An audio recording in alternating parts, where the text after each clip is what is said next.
Hello बच्चों, मैं पंकज गंगवार और ये आप सबका प्यारा channel CV education classes.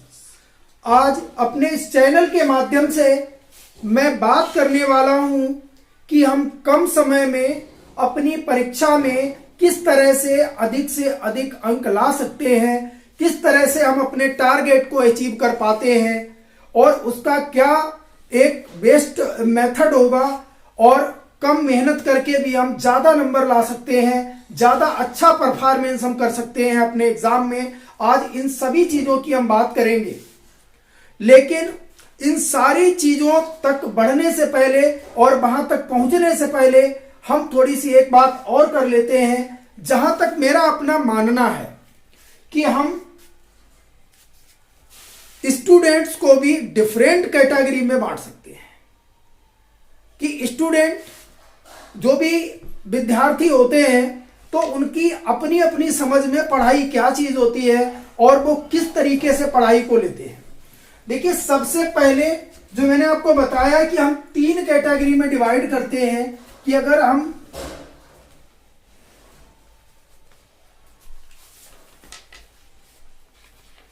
Students की बात करें तो स्टूडेंट्स जो है वो 3 कैटेगरी में है।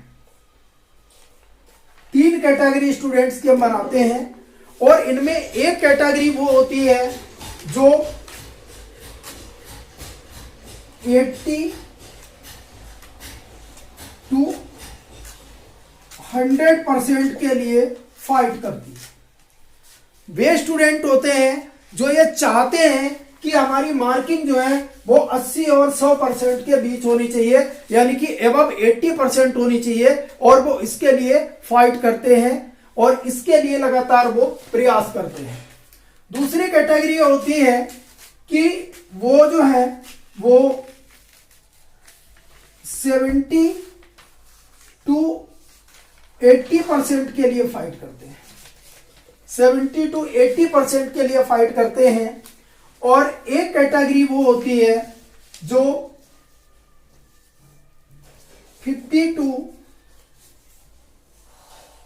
70% के लिए फाइट करती है। तो यहां पर फाइट कितने के लिए हो रही है, कितने के लिए संघर्ष किया जा रहा है? 80% से 100% अंक पाने की होड़ लगी हुई है। तो यहां पर ये फाइट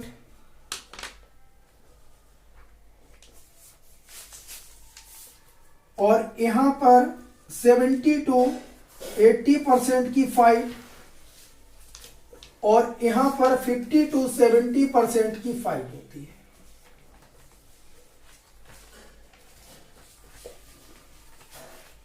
स्टूडेंट सभी वही होते हैं। 50 to 70% वाला भी यहां पहुंच सकता है और यहां वाला भी यहां पहुंच सकता है। ये दोनों चीजें देखने को मिलती हैं। अब मैं बात करता हूं कि किस तरह से और किस थिंकिंग के हिसाब से हम क्या अचीव कर पाते हैं। सबसे पहली बात तो यह होती है कि यदि कोई साधारण स्टूडेंट भी है और जिसने पढ़ाई को पढ़ाई की तरह समझा है, केवल उसको मजाक नहीं समझा है, पढ़ाई को पढ़ाई की तरह यदि समझा है, उसको महत्व दिया है और उसने शुरुआत के दिनों से, यानी जब से सेशन स्टार्ट हुआ है, प्रत्येक चीज को उसने बारीकी से पढ़ा है और उसको लिखने का एक जो व्यवस्था उसने बनाई है कि हम किस प्रश्न का उत्तर किस तरह से देंगे और कौन सा एक्सप्रेशन अच्छा जाएगा। तो अगर इन सारी चीजों पर उसने फोकस किया हुआ है तो 80% से 100% के बीच अपने मार्क्स को सिक्योर कर सकता है। यह बिल्कुल सही है।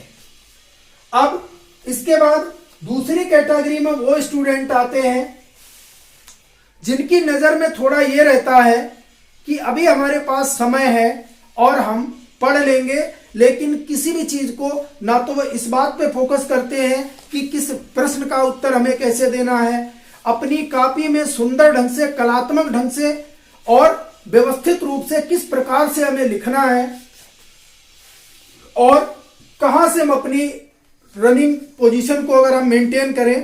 तो ये मिडिल क्लास स्टूडेंट होते हैं और ये उहापोह में लगे रहते हैं, ना ये मेहनत कर पाते हैं और ना ही मस्त रह पाते हैं, दोनों काम ये नहीं कर पाते हैं। तो ये वो कैटेगरी होती है और ये 70 से 80% के लिए अपना संघर्ष करते रहते हैं। तीसरी कैटेगरी वो होती है जो पढ़ाई से बिल्कुल स्वतंत्र होती है। इनको लगता है कि शायद हम 15 से 20 दिन में, 1 महीने में परीक्षा की तैयारी कर लेंगे, एग्जाम की तैयारी कर लेंगे और हम पेपर करके इतने नंबर तो ले ही आएंगे। ये हमारे लिए कोई बड़ी बात नहीं है, इतने नंबर हम ले ही आएंगे, ऐसा इनके मन में लगा रहता है और विभिन्न विभिन्न आइडियाज इनके मन में आते रहते हैं, अलग अलग तरह के। इसके बाद अब इस बात को हम देख लेते हैं कि किस तरीके से ये 70 to 80% वाले लोग यहां पहुंचते हैं और किस तरह से 50 to 70% वाले लोग भी इस रेंज में पहुंच पाते हैं। देखिए, सबसे पहली बात यह होती है, मेहनत सभी छात्र करते हैं। सभी छात्र अपनी कापियों में आंसर कुछ टीचर्स के द्वारा जो पढ़ाए हुए होते हैं उन्हीं प्रश्नों को वो करते हैं, उन्हीं आंसर्स को वो लिखते हैं, लेकिन इसके बाद भी उनके नंबरों में वेरिएशन देखा जाता है। क्लास में एक टीचर अनेक स्टूडेंट को पढ़ाता है, लेकिन फिर भी उनके नंबरों में एक जैसा लिखने के बावजूद भी वेरिएशन आ जाता है। इसका कारण यह होता है कि लिखने का ढंग, कॉपी में कैसे लिखा जाए, किसी प्रश्न का उत्तर कैसे दिया जाए। आंसर, अगर जहां तक साइंस सब्जेक्ट की बात है तो साइंस सब्जेक्ट जो भी है, चाहे वो फिजिक्स हो, केमिस्ट्री हो, मैथमेटिक्स हो, कोई भी सब्जेक्ट इस तरह का हो, उसमें क्या करना है कि आंसर सटीक होना चाहिए। जो बात आपसे पूछी जा रही है उस बात को आप हाईलाइट करने का प्रयास करें, अपने उस उत्तर में उसे दर्शाने का प्रयास करें। कोई भी एग्जामिनर अगर आपकी कॉपी को देखता है तो उस कॉपी में वो ढूंढने का प्रयास करता है कि आपने सही कहां लिखा है। आपकी कॉपी में, आपके उत्तर में वो गलत ढूंढने का प्रयास नहीं करता, वो केवल सही ढूंढने का प्रयास करता है कि आपने उस सही बिंदु को कहां लिखा है जो आपसे पूछा गया है। अगर इस चीज को आप दिखाने में सफल होते हैं तो आप अच्छे नंबर सिक्योर करेंगे, आपकी अच्छी मार्किंग आएगी। दूसरी बात है कि आप साफ लिखने का प्रयास करें, आप सुंदर लिखने का प्रयास करें, आंसर आपके सटीक हों। बात इस बात की नहीं है कि किसी प्रश्न का उत्तर आपने 10 शब्दों में दिया है। अगर एक शब्द की वहां पर जरूरत है कि एक शब्द में आपको आंसर देना है तो आप एक शब्द के 10 शब्द ना बनाएं, आप एक शब्द में ही उत्तर दें, लेकिन उत्तर सटीक होना चाहिए। दूसरी बात है कि मैंने यहां पर लिखा है कि शॉर्ट टाइम में, कम समय में, क्योंकि अब आपके पास चाहे वो सीबीएसई बोर्ड की बात हो, आईसीएसई बोर्ड की बात हो, या यूपी बोर्ड की बात हो, या किसी अन्य बोर्ड की बात हो, जहां तक हम अभी बोर्ड एग्जाम की बात कर रहे हैं तो बोर्ड एग्जाम के लिए अब कहीं भी 15 दिन या 10 दिन से ज्यादा कहीं भी समय नहीं बचा है और लगभग जो है बोर्ड एग्जाम्स आपके स्टार्ट होने वाले हैं कुछ समय में। तो आपके पास समय ज्यादा नहीं है, विषय सारे पढ़ने को है। सभी विषयों में आपको अच्छे नंबर लाना है, तभी आप अच्छे बन सकते हैं। तो इसके लिए मैं कुछ आपको बता रहा हूं, पहले तो आप उन चीज को समझ लीजिए।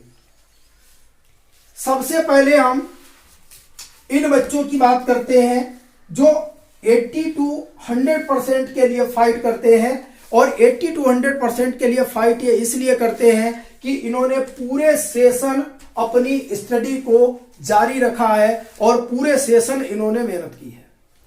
तो जब पूरे सेशन इन्होंने मेहनत की है, इन्होंने पूरे सिलेबस को भी पढ़ा है, इन्होंने पूरे सिलेबस को भी पढ़ा है और अब इनके पास केवल समय है उस सारे सिलेबस को रिवाइज करने का।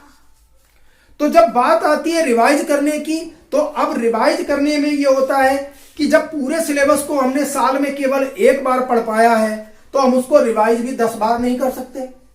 अब हमें करना क्या है कि हम प्रत्येक यूनिट से, जो भी यूनिट हमारे सिलेबस में दे रखी है, उन यूनिट से हम प्रत्येक यूनिट से देखें कि उस यूनिट से हमारे एग्जाम में, हमारे पेपर में सहभागिता कितने की है, कि वो कितने नंबर कंट्रीब्यूट कर रहा है, कितने मार्क्स वहां से हमें मिल पा रहे हैं।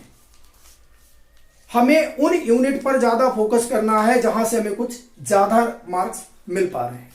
अब जैसे चूंकि सब्जेक्ट केमिस्ट्री है, तो केमिस्ट्री की अगर बात करें तो उसमें जो भी यूनिट है, जैसे मान लीजिए सॉलिड स्टेट है, सॉल्यूशन है, इलेक्ट्रोकेमिस्ट्री है, केमिकल काइनेटिक्स है, इसके अलावा पी ब्लॉक एलिमेंट्स है, कोऑर्डिनेशन केमिस्ट्री है, ये फर्स्ट पार्ट के यूनिट है। तो अगर इन यूनिट में हम देखें तो हम ये देखते हैं कि अगर एक एवरेज हम देखें कि हमें 4 से 5 मार्क्स, 4 to 5 मार्क्स, इतना हम एक यूनिट से सिक्योर कर पा रहे हैं। तो हम सबसे पहले तो यह हमारे ध्यान में रहना चाहिए कि अगर एक यूनिट पर, अब हमारे पास समय ज्यादा नहीं है, अगर एक यूनिट पर ही या 2 यूनिट पर ही हम अपना बहुत ज्यादा समय निकाल रहे हैं तो केवल समय बर्बाद करना रहेगा और इसके अलावा कुछ भी नहीं रहेगा।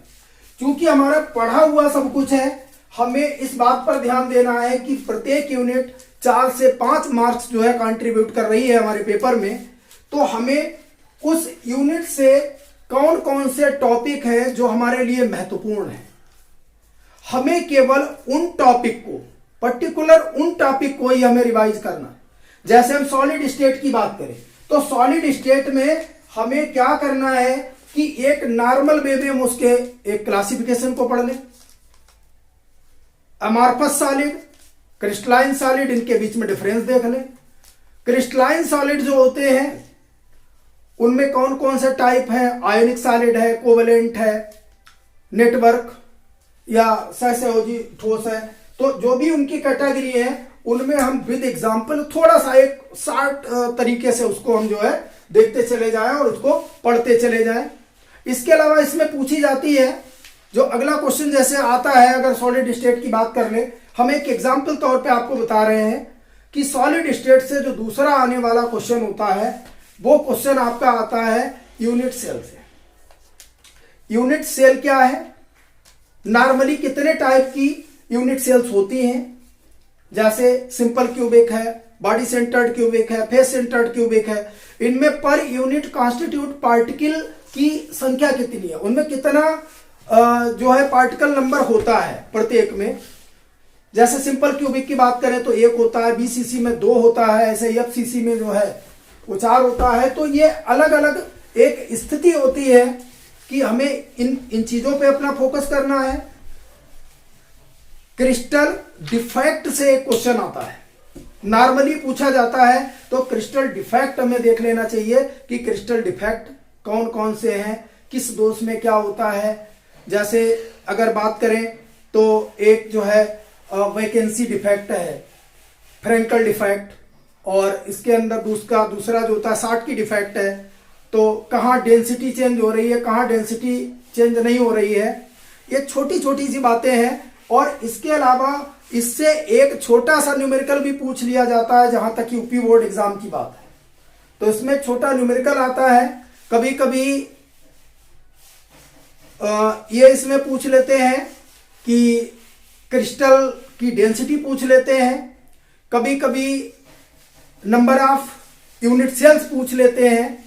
कोई भी एक दे दिया है, कोई भी आयनिक सॉलिड है और उसमें या कोई भी सॉलिड है उसके अंदर unit cells, number of unit cells पूछ लेते हैं। तो इस तरह का छोटा न्यूमेरिकल भी इसमें देखने को मिल जाता है।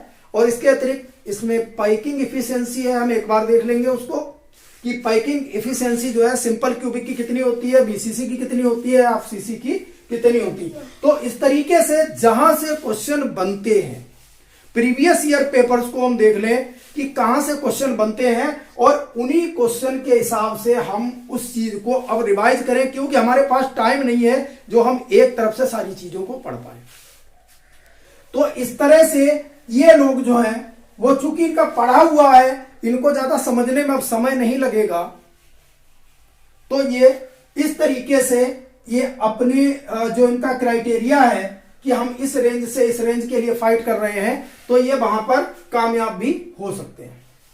इसके बाद जो दूसरी कैटेगरी आती है कि उन्होंने पूरे साल तो उतना मेहनत नहीं की है, या हो सकता है कि मेहनत की भी हो, क्योंकि कुछ स्टूडेंट ऐसे होते हैं, माइंड की कैपेसिटी भी अलग अलग होती है। जरूरी नहीं है कि बहुत अधिक पढ़ने वाला व्यक्ति या छात्र जो है वो बहुत ज्यादा मेधावी हो।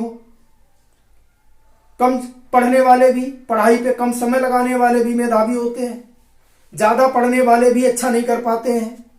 ये सारी चीजें देखी जाती हैं, लेकिन फिर भी मेहनत अपनी जगह होती है और बाकी मार्क्स अपनी जगह होते हैं, क्योंकि ये थोड़ा टेक्निकल चीज भी है। अब 70 to 80% की रेंज वाले जो बच्चे हैं, मेहनत करते हैं लेकिन अच्छा नहीं कर पाते, या मान लीजिए उन्होंने पढ़ाई के लिए समय कम दिया है, इनको क्या करना है कि अगर ये और अच्छा स्कोर करना चाहते हैं, इस रेंज में तो ये अपने को महसूस कर ही रहे हैं, लेकिन अगर ये और अच्छा करना चाहते हैं तो और अच्छा इनको करने के लिए इनका ये है कि कुछ टॉपिक, कुछ यूनिट ऐसे हैं जिन पर इन बच्चों की पकड़ नहीं होती है। पढ़ते हैं, कई बार पढ़ा है, लेकिन फिर भी वो समझ में नहीं आते हैं, कुछ चीजें स्लिप हो जाती हैं। क्योंकि अब हमारे पास टाइम कम है, सबसे पहले तो हम उन चीजों को हैंड ओवर करेंगे, उन चीजों पर अपना फोकस करेंगे जो हमारी अच्छे से समझी हुई हैं, जो सरलता से हमें समझ आ रही हैं, जिनमें हमें इंटरेस्ट आ रहा है, उन चीजों को, और उनमें से क्या क्या आ रहा है उन यूनिट्स में से। तो सबसे पहले हम उन चीजों को अपना कम समय लगा करके एक शॉर्ट रिवीजन टाइप उन सारी चीजों को हम देखने का प्रयास करेंगे। और अगर हमें लगता है कि ये चीजें हमारी सही है, तो फिर हम अपना फोकस जो है उन चीजों पर भी बढ़ा सकते हैं जो हमें समझ में नहीं आई है। क्योंकि आप लोगों ने महसूस भी किया होगा कि परीक्षा के दिनों में ज्यादा जल्दी याद होने लगता है। अब हम बात करते हैं ऐसे छात्रों की जो 50 to 70% की रेंज में है, जिन्होंने लगभग पूरे साल नहीं पढ़ा और अब वो चाहते हैं कि हम कुछ अच्छा कर जाएं। ये हंसी या मजाक की बात नहीं है, क्योंकि एग्जाम अपनी जगह होता है, इतना आसान कुछ भी नहीं होता है। जो चीज आपने पूरे साल नहीं पढ़ी है, आप ये चाहो कि आप सबका सब यानी पूरा का पूरा सिलेबस आप हैंड ओवर कर ले, तो ये आपके लिए संभव नहीं है। क्योंकि अगर आप ऐसा करते हो तो किसी का आंसर आप कहीं लिखोगे, किसी का आंसर कहीं लिखोगे, सब कुछ आपका उल्टा सीधा होता चला जाएगा। इसके लिए आप क्या करें कि आप उन चीजों को जो आपके लिए इंटरेस्टेड है, आपके लिए सरल है, जो आपको सरलता से याद हो रही हैं, उनमें कुछ यूनिट्स आप, मैंने आपको पहले ही बताया कि प्रत्येक यूनिट का, चाहे वो सरल हो चाहे जटिल हो, प्रत्येक यूनिट का कंट्रीब्यूशन अप्रोक्सीमेट सेम मार्क्स का होता है, वो 4 से 5 नंबर का होता है। अब 4 से 5 नंबर के लिए आप कुछ ऐसी यूनिट्स को पिकअप करें जिनको आप समझ सकते हो प्रीवियस ईयर पेपर्स के हिसाब से, अनसॉल्व्ड के हिसाब से, या क्वेश्चन बैंक, जो भी आप जिसकी भी सहारा लेते हो। और इन सारी चीजों से आप पहले ये जज करो कि किस यूनिट से और कौन से क्वेश्चन आते हैं। सबसे पहले तो आपको यही देखना है कि कहां कहां से क्वेश्चन आते हैं। इन चीजों पर फोकस करके फिर कम समय लगा करके हमें उन्हीं चीजों पर अपना फोकस करना है। हम सारे सिलेबस को लपेटने का प्रयास ना करें। अगर हम सारे सिलेबस को लपेटने का प्रयास करेंगे तो ऐसी स्थिति में हम कुछ भी सही नहीं कर पाएंगे। और क्वेश्चन करते समय उन क्वेश्चंस को, सबसे पहली बात है कि इन छात्रों के लिए ये अगर सिलेबस में मान लीजिए टोटल मिलाकर के 12 या 13 यूनिट है, तो 12-13 यूनिट में से ये लगभग 8 यूनिट अपनी ऐसी सेलेक्ट करें जिनमें ये थोड़ा सा अपने आप को इंप्रूव समझते हो, अपने आप को सुधरा हुआ समझते हो, या अपने आप को समझते हो कि हाँ ये हम कवर कर सकते हैं। तो ये उन यूनिट्स की तैयारी करें, क्योंकि कंट्रीब्यूशन सबका एक जैसा है। और यहां से वो संभावित क्वेश्चनों को, अच्छे अच्छे टॉपिक्स को यहां से पढ़ने का प्रयास करें। और पेपर में भी उन क्वेश्चंस को ये पहले करें जो इनको सही सलामत आते हैं।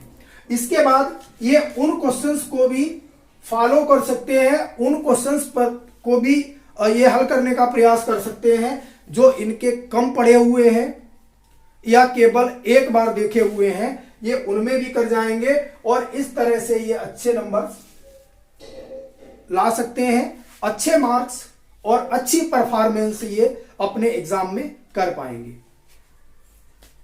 आज के लिए मेरा ये केवल सजेशन है, लेकिन इसके बाद जो भी हमारे लगातार कुछ वीडियोज आएंगे तो वो इंटरमीडिएट केमिस्ट्री के लिए प्रत्येक यूनिट से कहां से क्वेश्चन बनने वाले हैं, कहां से महत्वपूर्ण क्वेश्चन आते हैं, उन सारे क्वेश्चंस को हम साथ साथ पढ़ाएंगे भी और आपको बताएंगे भी कि आपको एग्जाम के लिए यहां से तैयार करना है और यहां से आप ज्यादा से ज्यादा नंबर लाने में कामयाब होंगे।